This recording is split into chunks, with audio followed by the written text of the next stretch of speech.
तो आज हम जो टॉपिक पढ़ने जा रहे हैं वो है अपगार स्कोर। आप सबने अपगार स्कोर के बारे में सुना होगा। Apgar score is a physiological assessment scale which is developed by doctor Virginia Apgar.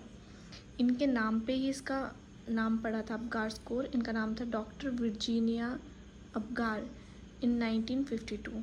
ठीक है, ये फिजियोलॉजिकल असेसमेंट स्केल था। ये जो है आफ्टर बर्थ करा जाता है, immediately after birth. Apgar score should be evaluated at 1 minute and 5 minutes following birth. ये बर्थ के इमीडिएटली 1 मिनट आफ्टर और फिर 5 मिनट के बाद फिर से दोबारा किया जाता है। While taking Apgar score, heart rate should take on first priority of assessment instead of respiratory rate. तो जब हम अपगार स्कोर लेते हैं तो हम फर्स्ट प्रायोरिटी देते हैं हार्ट रेट को, ना कि रेस्पिरेटरी रेट को। वैसे हम रेस्पिरेटरी रेट को हर जगह प्रायोरिटी देते हैं, लेकिन यहाँ पे इसलिए नहीं देते हैं। लेकिन जैसे ही बेबी का बर्थ होता है तो उस टाइम हम रेस्पिरेटरी रेट चेक करते हैं और सक्शन करते हैं, इसलिए एयरवे को हमने उस टाइम पे इम्पोर्टेंस दे दी होती है। तो फिर जब हम अपगार स्कोर चेक करते हैं तो हम रेस्पिरेटरी रेट को इम्पोर्टेंस नहीं देके हार्ट रेट को फर्स्ट प्रायोरिटी देते हैं। ओके, तो इस स्कोर में मैक्सिमम स्कोर जो होता है वो 10 होता है and the minimum score is 0। ठीक है, अब मेन आते हैं हम अपगार स्कोर पे। अपगार स्कोर जो है इसके 5 पैरामीटर्स हैं। As you know, A stand for activity, जिसमें हम मसल टोन चेक करते हैं, and P stand for pulse, जिसमें हम पल्स चेक करते हैं बच्चे की। जी में आता है हमारा ग्राइमेस,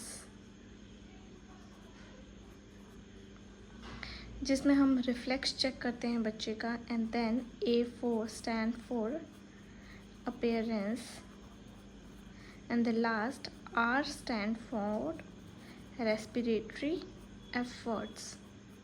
ठीक है, respiratory efforts होता है, ना कि respiratory rate। ओके, तो ये रहा। आई होप सो आपको अच्छे से विजिबल हो रहा होगा। पैरामीटर्स में आता है ये A stand for activity, P से पल्स, G से ग्राइमेस, A से अपीयरेंस, R से रेस्पिरेटरी एफर्ट्स। सबसे पहले हम एक्टिविटी देखते हैं मसल टोन बच्चे की। अगर उसकी कोई भी एक्टिविटी नहीं है, बिल्कुल एब्सेंट है, तो हम उसको देंगे 0 पॉइंट। आर्म्स और लेग्स फ्लेक्स्ड कर रहा है बच्चा तो उसको देंगे 1 पॉइंट। एंड एक्टिव मूवमेंट्स कर रहा है, सारी मूवमेंट्स कर रहा है, लेग्स, बाजू हिला रहा है, सर हिला रहा है, आइज ब्लिंक कर रहा है, एवरीथिंग एक्टिव मूवमेंट है, तो हम 2 पॉइंट देंगे। देन आती है पल्स। पल्स अगर बिल्कुल एब्सेंट होगी, पल्स सुनाई ही नहीं दे रही है, तो हम 0 पॉइंट देंगे। एंड अगर 100 से कम आ रही है तो 1 पॉइंट, और 100 से ज़्यादा आ रही है तो 2 points. It's very simple. Then grimace, इसमें हम रिफ्लेक्स चेक करते हैं। फ्लैसिड मतलब कि कोई रिस्पॉन्स नहीं आ रहा है। अगर हम स्टिमुलेशन दे रहे हैं, अगर हम बच्चे को जो है पैर में टैप कर रहे हैं, फिर भी वो कोई रिस्पॉन्स नहीं कर रहा है, that mean flaccid, no response, so हम इसको 0 पॉइंट देंगे। देन आता है थोड़ा सा फ्लेक्शन कर रहा है, ओनली फेस एक्सप्रेशन, सिर्फ फेस एक्सप्रेशन दे रहा है, ज़्यादा फुल फ्लेक्शन नहीं है उसकी, थोड़ी थोड़ी फ्लेक्शन कर रहा है, तो फिर हम उसको 1 पॉइंट देंगे। एंड एक्टिव मोशन, अगर एक्टिव मोशन है, हम उसको स्टिमुलस दे रहे हैं और वो रिस्पॉन्स कर रहा है, क्राई कर रहा है स्टिमुलेशन देने पे, तो हम उसको 2 पॉइंट्स देंगे।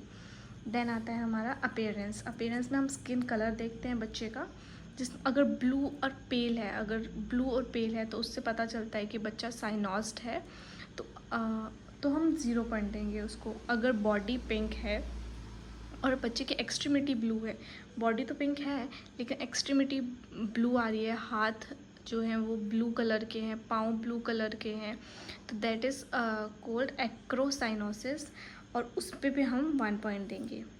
और अगर कम्प्लीटली पिंक है बच्चा, तो that mean the baby is healthy, तो हम उसको 2 पॉइंट देंगे। And the last is respiratory efforts.